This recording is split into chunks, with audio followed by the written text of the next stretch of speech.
नमस्कार, आपके साथ मैं हूं समीर अब्बास, मेरे साथ करुणा शंकर भी मौजूद हैं और आप देखने जा रहे हैं भारतवर्ष का नंबर 1 बुलेटिन। शुरुआत एक बड़ी खबर के साथ कर रहे हैं। तेलंगाना में एयरफोर्स का प्लेन दरअसल क्रैश हो गया है। प्लेन हादसे में 2 पायलटों की मौत हो गई है। ट्रेनिंग के दौरान ये भीषण हादसा हुआ। तस्वीरें देखिए आपके सामने हैं, दिल दहला देने वाली तस्वीरें हैं। प्लेन हादसे का शिकार हुआ है। ये ट्रेनी प्लेन था और 2 पायलट्स जो इस प्लेन में सवार थे उनकी मौत हो गई है। बहुत दुखद हादसा और इसकी भयानक तस्वीर इस वक्त आपके सामने है। तेलंगाना में एक प्लेन हादसे का शिकार हुआ और 2 पायलट जो इसमें सवार थे उनकी मौत हो गई है। एयरफोर्स का ये प्लेन था जो कि क्रैश हुआ। रविशंकर दत्ता इस वक्त हमारे साथ जुड़ चुके हैं। रवि, और क्या जानकारी मिल पा रही है इस हादसे के बारे में? देखिए, ये दुर्घटना क्यों हुई है इसका अभी तक कोई पुष्टिकरण नहीं हुआ है, लेकिन ये जो ट्रेनिंग एयरक्राफ्ट है और ये ट्रेनिंग एयरक्राफ्ट में 2 पायलट सवार थे, लेकिन कैसे, किस कारण से इसका दुर्घटना हुआ है, क्यों इन लोगों को फैटल इंजरी हुई है, इसका अभी तक कोई जांच चल रही है। इसका हाई कमेटी, एक पावर कमेटी इससे बिठाया गया है पूरा चीज को देखने के लिए। हाँ। लेकिन एक बात है कि 2 जो पायलट थे वो ये कोशिश किए थे कि ये प्लेन जहाँ पे है सिविलियन को जगह पे ना गिरे, तो यह जो डिफेंस एमओडी के तरफ से जो अभी बताया गया है कि कोई सिविलियन कैजुअलिटी नहीं हुआ है, शायद इसी के चलते दोनों जो पायलट थे उनको फैटल इंजुरीज आए हैं और वो प्लेन जगह पे नुकसान ना हो। लेकिन ये ट्रेनिंग चलिए, बहुत बहुत शुक्रिया रवि दत्ता आपका इस तमाम जानकारी और अपडेट के लिए। तो ये तस्वीरें दिल दहला देने वाली हैं। 2 पायलटों की मौत हो गई है इस हादसे में। ये ट्रेनी प्लेन था जो कि क्रैश हुआ है तेलंगाना में।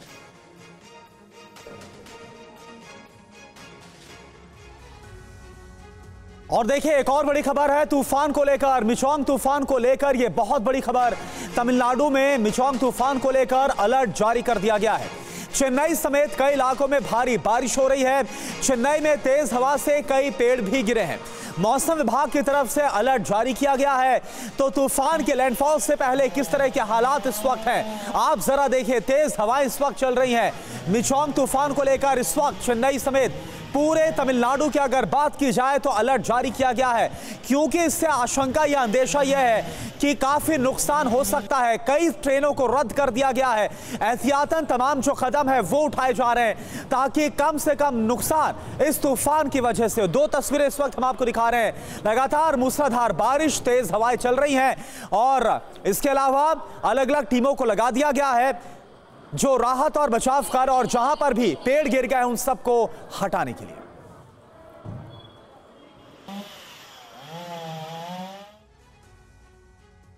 और तमिलनाडु में रेल सेवा पर तूफान का खासा असर पड़ा है। तमिलनाडु में कई ट्रेनों को रद्द करना पड़ा है। ये इस वक्त की एक और अपडेट मिल रही है, यानी तूफान ने असर दिखाना बड़े पैमाने पर शुरू कर दिया है। तमिलनाडु में कई ट्रेनों को रद्द किया गया है। जानकारी ये मिल रही है कि 6 पैसेंजर ट्रेन जो हैं फिलहाल रद्द की जा चुकी हैं। मिचोंग तूफान का खासा असर अब तमिलनाडु के तमाम इलाकों में नजर आ रहा है और आंध्र प्रदेश में भी तमिलनाडु के साथ साथ तूफान को लेकर अलर्ट जारी किया गया है। और इस बीच खबर यह है कि 6 दिसंबर को भारी बारिश की आशंका है। मिचोंग तूफान को लेकर जो हालात है बहुत तेजी के साथ बढ़ रहे हैं। तमिलनाडु के साथ साथ ओडिशा से भी खबर आ रही है कि ओडिशा में भी हो सकती है भारी बारिश। मिचोंग साइक्लोन को लेकर सबसे ज्यादा असर आंध्र प्रदेश में इसका होगा। जो जानकारी आ रही है, नॉर्थ तमिलनाडु में भी इसका खासा असर देखने को मिलेगा। तूफान से भारी नुकसान की आशंका है जो मौसम विभाग की तरफ से कहा गया है। तमिलनाडु, आंध्र प्रदेश और इसके अलावा उड़ीसा, ये वो 3 राज्य हैं, तटीय इलाके, तटीय राज्य, जहां पर सबसे ज्यादा असर देखने को मिलेगा मिचोंग तूफान को लेकर, जो चक्रवाती तूफान जिसका लैंडफॉल होने वाला है। बिल्कुल 6 दिसंबर को भारी बारिश की आशंका है। और देखिए करुणा, जो तस्वीरें इस वक्त ताज़ा तस्वीरें हमारे पास आ रही हैं चेन्नई के अलग अलग इलाकों से, वो इस बात की तस्दीक कर रही हैं कि मिचोंग तूफान ने खासा असर दिखाना इन इलाकों में शुरू कर दिया है। यातायात प्रभावित हुआ है, ट्रेन सेवा प्रभावित हुई है, हवाई सेवा प्रभावित हुई है और तमिलनाडु के साथ साथ आंध्र प्रदेश और ओडिशा में भी इसका असर साफ तौर पर देखा जाएगा। ये तस्वीरें बयां कर रही हैं कि तमाम इलाकों का हाल क्या है। और जरा यहां पर देखिए समीर, ये जो तस्वीर है ये रनवे की है, एयरपोर्ट की तस्वीर हम, और ये चेन्नई एयरपोर्ट की तस्वीर दिखा रहे हैं। वहां के किस तरह हालात हो गए, पूरा जो रनवे यहां पर आप देखिए पानी भरा हुआ नजर आ रहा है, यानी कि जो फ्लाइट सर्विस है, जो उड़ानें हैं वो तक अब प्रभावित हो गई है। ये तस्वीर इस वक्त आपके सामने, तो चेन्नई में खासा असर देखने को मिल रहा है। और चेन्नई एयरपोर्ट की तस्वीर इस वक्त हम आपको दिखा रहे हैं, जहां पर रनवे पर पानी भरा हुआ है, जो उड़ानें हैं उनको रोक दिया गया है, उड़ानों पर असर है। और इसके साथ साथ आप एक सबवे की तस्वीर भी देखिए, चेन्नई की ही ये तस्वीर है जहां पर यह ट्रक आपको डूबा हुआ नजर आ रहा है। तो इस वक्त चेन्नई के अगर हालात की बात करें तो बेहद ही खराब हालात वहां पर बने हुए हैं। इससे पहले कि मिचोंग तूफान जिसका लैंडफॉल हो, जो टकराए, लेकिन उसके पहले ही मौसम काफी खराब हो गया है। चाहे चेन्नई की बात करें, आंध्र प्रदेश की बात करें, उड़ीसा की बात करें, और यहां पर भारी नुकसान इसकी वजह से देखने को मिल रहा है। जी आप बात करते हैं इजराइल हमास युद्ध की। उत्तर से लेकर दक्षिणी गाजा तक इजराइल महाविनाशक हमले कर रहा है। एयर स्ट्राइक हो रही है, जमीन से हमले हो रहे हैं, समंदर से मिसाइलें दागी जा रही हैं, हमास के ठिकानों को नेस्तनाबूद किया जा रहा है। गाजा के साथ साथ इजराइल ने लेबनान, यमन और सीरिया पर भी हवाई हमले किए हैं। ये बड़ी खबर इस वक्त हम आपको बता रहे हैं। सारी खबरों को विस्तार से आपके सामने रखेंगे। वॉर जोन से आ रही हैं बारूदी तस्वीरें, उनका भी विश्लेषण करेंगे। लेकिन अब तक देखिए हुआ क्या है। 15,000 से ज्यादा फिलिस्तीनी मारे गए हैं, 1 लाख से ज्यादा इमारतें बर्बाद की जा चुकी हैं और 18 लाख से ज्यादा लोगों का विस्थापन हुआ है। कितनी बड़ी त्रासदी है इस पूरे रीजन में रहने वाले लोगों के लिए। इस आंकड़े के जरिए आप इसका अंदाजा लगा सकते हैं। 400 एयर स्ट्राइक अब तक हुई हैं आईडीएफ की, और हमास की तरफ से 50 रॉकेट अटैक इजराइल को निशाना बनाकर किए गए। और देखिए इजराइल हमास युद्ध को लेकर एक बड़ी खबर आ रही है। हमास कमांडर को मार गिराने का दावा, आईडीएफ ने शाती बटालियन चीफ को मार गिराया। इजराइल में 7 अक्टूबर के हमले में यह शामिल था, हवाई हमले, मारा गया हमास कमांडर। आईडीएफ की तरफ से इस बात का दावा किया गया है। तो एक बार फिर से आईडीएफ की तरफ से, इजरायली फोर्स की तरफ से हमास के खिलाफ एक्शन बहुत तेज हो गया है, बमबारी बहुत तेज हो गई। और ये तस्वीर हम आपको दिखा रहे हैं।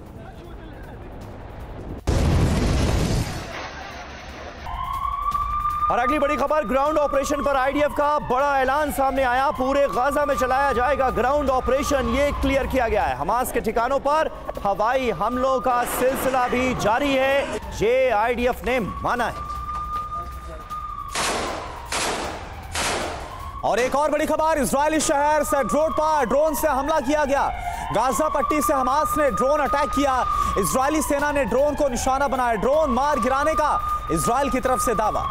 और अगली बड़ी खबर, इराक पर अमेरिका का हवाई हमला, हमले में मिलिशिया के 5 लड़ाकों की मौत की खबर आ रही है। मिलिशिया को ईरान का सपोर्ट हासिल है और लगातार मिलिशिया की तरफ से अमेरिकी बेसिस को निशाना बनाया गया है। और अब अमेरिका ने हमला बोला है और कहा यह है कि आत्मरक्षा में ये हमले अंजाम दिए गए। और देखिए हमास के खिलाफ इजराइल ने बीती रात दक्षिणी इजराइल पर जोरदार बमबारी की। खान यूनिस बमबारी से दहल उठा। तस्वीरें आप देखिए और रिपोर्ट आपको दिखाते हैं। पहले एक सप्ताह के अल्प विराम, उसके बाद गाजा में मचा कोहराम। बंधक डील खत्म होते ही इजराइल ने दक्षिण गाजा में बमों की बारिश शुरू की, जो बीती रात भी चलती रही। आईडीएफ पर आरोप है कि उसने खान यूनिस इलाके में फिर से नरसंहार किया है, जिसमें कई लोगों के मारे जाने की खबर है। आईडीएफ खान यूनिस को खाली कराना चाहता है। गाजा की एक मीडिया रिपोर्ट के मुताबिक इजरायली एयर स्ट्राइक में पिछले 24 घंटे में सिर्फ गाजा पट्टी में 700 से अधिक फिलिस्तीनियों की मौत हो गई है। आईडीएफ ने दक्षिण गाजा में कितनी तबाही मचाई है, इसका अंदाजा इस बात से लगाया जा सकता है कि यूनिसेफ के प्रवक्ता जेम्स एल्डर को ये कहना पड़ा कि दक्षिण गाजा में इजरायल ने अब तक की सबसे बड़ी तबाही मचाई है। इस बीच आईडीएफ ने गाजा पट्टी में मिल टनल को तबाह करने की तस्वीर जारी की हैं। इजरायल ने दावा किया है कि गाजा पट्टी में हमास की 800 सुरंगों में से 500 सुरंगों को विस्फोटक से उड़ा दिया गया है, बाकी बचे टनल को सील कर दिया गया। इस बीच राफे इलाके में हमले की ताजा तस्वीर सामने आई है, जहां आसमान से कहर बरपाया गया है। तो एक तरफ इजराइल हमास के बीच जंग चल रही है और दूसरी तरफ रूस यूक्रेन जंग भी खत्म होने का नाम नहीं ले रही है। नेटो चीफ स्टोल्टेनबर्ग का इसे लेकर बड़ा बयान सामने आया है। यूक्रेन से आएगी बुरी खबर, यह कहा गया है। हमें इस खबर के लिए तैयार रहना चाहिए, ये कोई और नहीं, नेटो के चीफ स्टोल्टेनबर्ग कह रहे हैं। बड़ी खबर आपको बताएं, गाजा को लेकर है। गाजा पट्टी में इजराइल के हमले और तेज हो गए हैं। उत्तरी गाजा पट्टी में छोड़ा जहरीला धुआं इजरायली फोर्स की तरफ से। विस्थापन केंद्र पर टारगेट किया गया, हमला किया गया। और यह आप देखिए तस्वीरें हम आपको दिखा रहे हैं। उत्तरी गाजा की तस्वीर है, नॉर्थ गाजा, और यहां पर जो विस्थापन केंद्र है वहां पर कैसे जो जहरीला धुआं है वो छोड़ा गया, जिसकी तस्वीरें भी कैप्चर हुई हैं।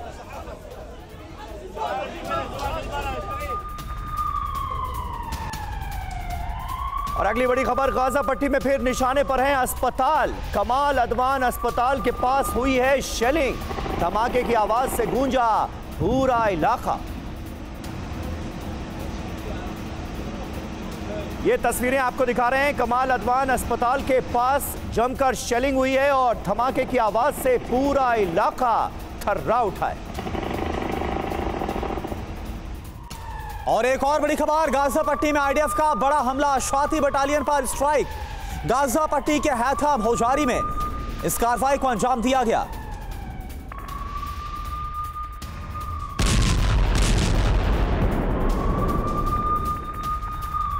और वेस्ट बैंक में इजरायली फोर्स का एक्शन नजर आया। कलकिलिया में आईडीएफ ने मारी रेड। वेस्ट बैंक में आईडीएफ की लगातार छापेमारी का सिलसिला जारी।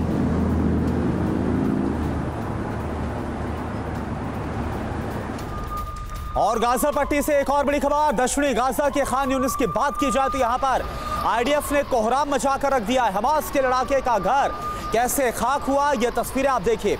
लड़ाके पर 7 अक्टूबर के हमले का आरोप है।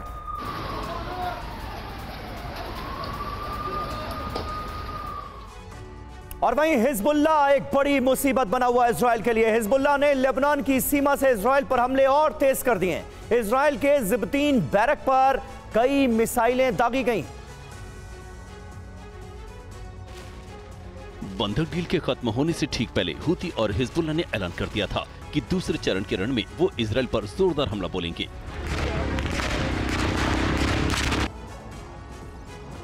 अब हिजबुल्लाह ने लेबनान की सीमा से इजराइल के कई ठिकानों पर हमले शुरू कर दिए हैं।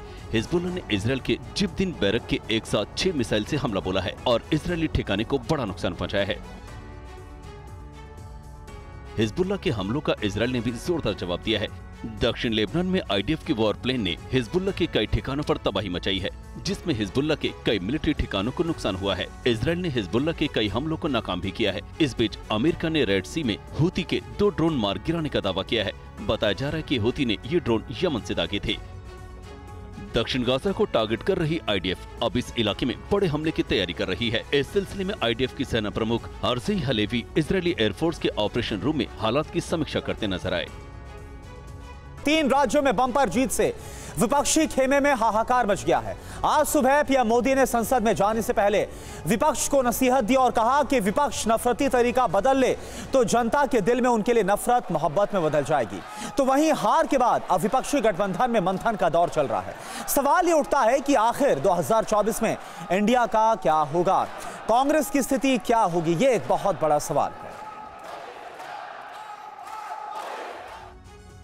जी हां, और मध्य प्रदेश में बीजेपी को बड़ी जीत हासिल हुई है। लेकिन अब सवाल यह है कि इतनी बड़ी जीत के बाद मध्य प्रदेश में मुख्यमंत्री कौन बनेगा। सीएम को लेकर कई नामों पर अटकलों का बाजार गर्म है। शिवराज सिंह चौहान के अलावा और कई बड़े नामों पर चर्चा चल रही है। रिपोर्ट देखिए। बीजेपी मध्य प्रदेश में 18 साल से सत्ता में है। बीजेपी ने इस बार मध्य प्रदेश के सीएम चेहरे के बिना चुनाव लड़ा। बीजेपी को मध्य प्रदेश में सत्ता विरोधी लहर का डर था, लेकिन अब वहां की जनता ने एक बार फिर बीजेपी पर भरोसा जताया। बीजेपी को 163 सीटें मिली हैं। अब सवाल ये है कि मध्य प्रदेश में सीएम कौन होगा? क्या 5वीं बार शिवराज सिंह चौहान मध्य प्रदेश की सत्ता संभालेंगे या किसी नए चेहरे को मौका मिलेगा? शिवराज सिंह के अलावा केंद्रीय मंत्री नरेंद्र सिंह तोमर, प्रहलाद सिंह पटेल और मध्य प्रदेश बीजेपी के अध्यक्ष वीडी शर्मा के नाम की भी चर्चा है। शिवराज सिंह और संभावित नामों की बात करें तो शिवराज सिंह चौहान प्रदेश के सबसे लोकप्रिय नेता हैं। उन्हें सरकार चलाने का 19 साल का अनुभव है, महिला वोटरों का भरपूर समर्थन है और उन्हें राज्य की बेहद गहरी समझ है। प्रहलाद सिंह पटेल शिवराज के बाद बड़े ओबीसी नेता हैं। राज्य में ओबीसी की 50% आबादी है।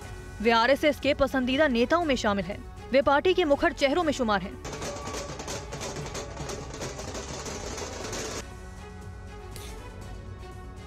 और देखिए, राजस्थान विधानसभा चुनाव में बीजेपी को मिली प्रचंड जीत के बाद अब इस बात पर चर्चा बहुत गर्म हो गई है कि राज्य की बागडोर किसके हाथ जाएगी, राजस्थान की कमान किसे मिल सकती है। रिपोर्ट आप देखिए।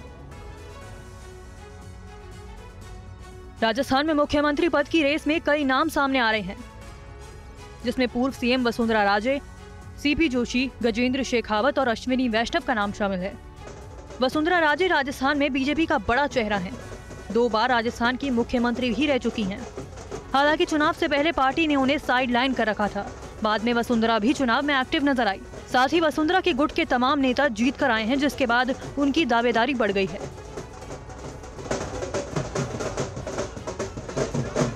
2014 से चित्तौड़गढ़ से 2 बार के लोकसभा सदस्य सीपी जोशी भी मुख्यमंत्री पद की रेस में हैं।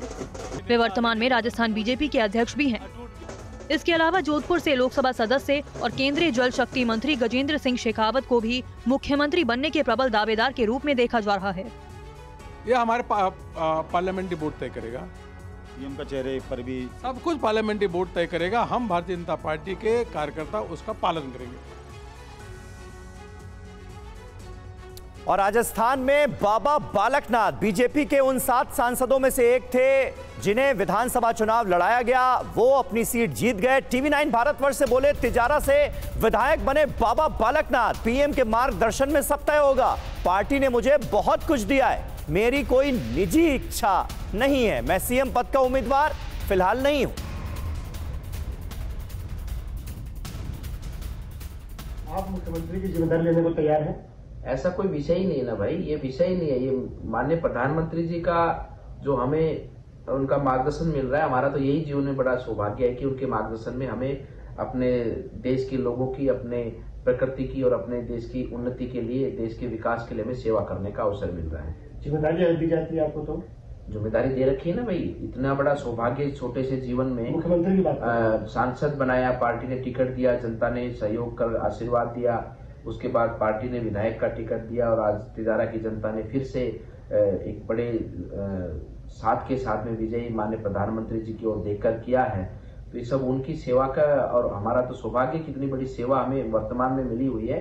इसके आगे और क्या चाहिए? कुछ भी नहीं। क्योंकि सवाल इससे पूछा जा रहा है कि जिस दिन से आपको टिकट मिला तो उस दिन से चर्चा ये थी कि अगर बीजेपी वहां जीती है तो महंत बालकनाथ राजस्थान के मुख्यमंत्री हो सकते हैं। ऐसी कोई चर्चा नहीं है। आप सब लोग अपने अपने दिमाग से सवाल बनाते हैं।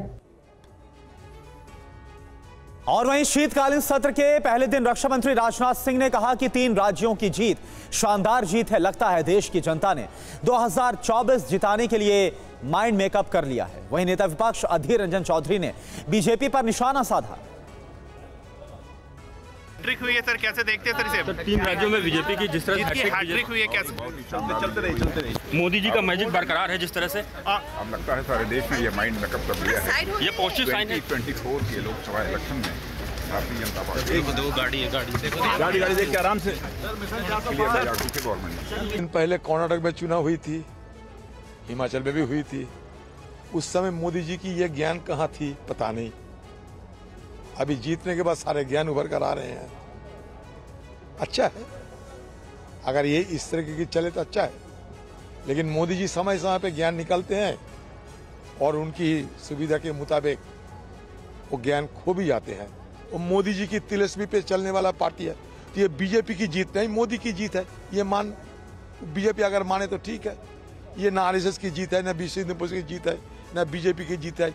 वो मान ले कि मोदी की जीत है। और 4 राज्यों के नतीजों को बीएसपी प्रमुख मायावती ने विचित्र बताया। उन्होंने कहा कि बीजेपी की बम्पर जीत ने अब नए सिरे से सोचने पर मजबूर कर दिया है। हिंदी हार्टलैंड के 3 राज्यों में बीजेपी की बड़ी जीत ने 6 महीने बाद होने वाले लोकसभा चुनाव के लिए बड़ा संदेश दिया है। इन नतीजों से विपक्षी पार्टियों की बेचैनी बढ़ गई है। बीएसपी प्रमुख मायावती ने भी चुनावी नतीजों को शंकित, अचंभित और चिंतित करने वाला बताया। उन्होंने सोशल मीडिया पर पोस्ट करते हुए कहा कि एक तरफा परिणाम गले के नीचे उतर पाना मुश्किल। मायावती ने सोशल मीडिया पर लिखा कि देश के 4 राज्यों में हुए विधानसभा चुनाव के आए नतीजे एक पार्टी के पक्ष में एक तरफा होने से सभी लोगों का शंकित, अचंभित और चिंतित होना स्वाभाविक, क्योंकि चुनाव के पूरे माहौल को देखते हुए ऐसा विचित्र परिणाम लोगों के गले के नीचे उतर पाना बहुत मुश्किल है। बीएसपी सुप्रीमो ने कहा कि पूरे चुनाव के दौरान माहौल एकदम अलग और कांटे के संघर्ष जैसा दिलचस्प दिखाई दिया, लेकिन चुनाव नतीजे उससे उलट पूरी तरह से एक तरफा आए हैं। ऐसे में रहस्य जैसा मामला है जिस पर गंभीर चिंतन और उसका समाधान जरूरी है। लोगों की नब्ज पहचानने में भयंकर भूल चूक चुनावी चर्चा का नया विषय है। और वहीं 3 राज्यों में बीजेपी की बम्पर जीत के बाद विपक्ष सवाल उठा रहा है। संजय राउत ने कहा कि ईवीएम से जुड़े सवालों पर शंकाओं को दूर करना होगा, तो समाजवादी पार्टी के सांसद एसटी हसन ने भी ईवीएम के सवाल पर बीजेपी को घेरा।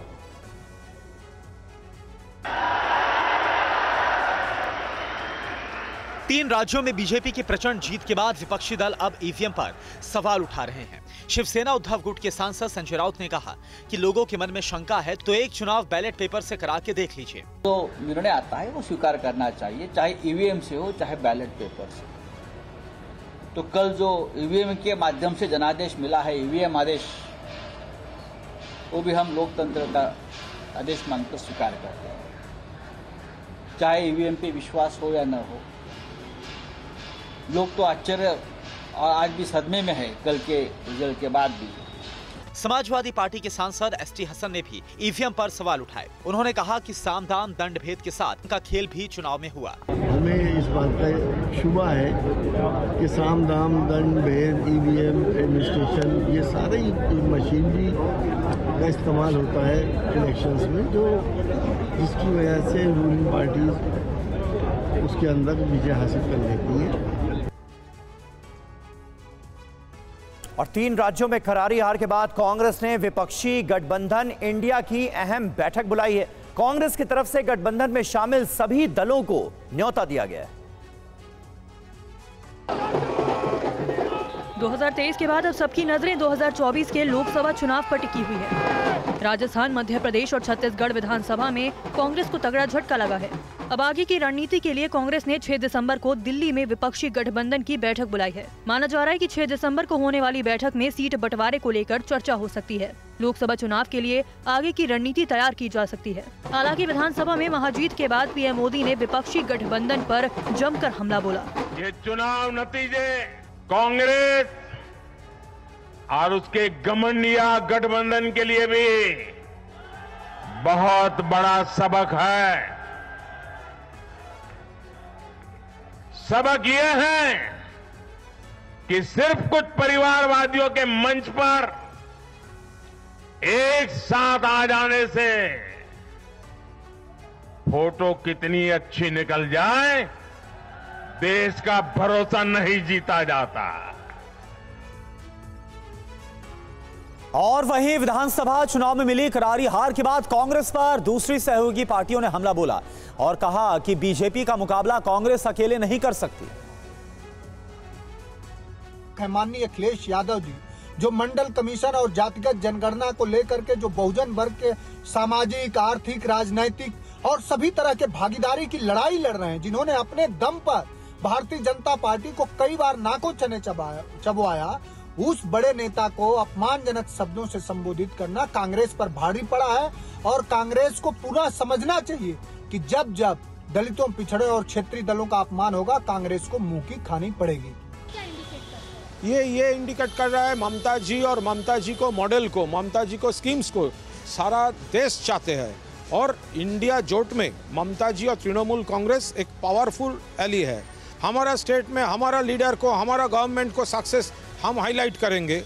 अब देखिए जब कांग्रेस को जो इलाका है वहाँ पे जब नरेंद्र मोदी और अमित शाह जाते हैं तब कांग्रेस हारता है, और हमारे यहाँ वो डेली पैसेंजर ही करता है तो तृणमूल जीतता है, तो हम लोग नहीं बोलेंगे।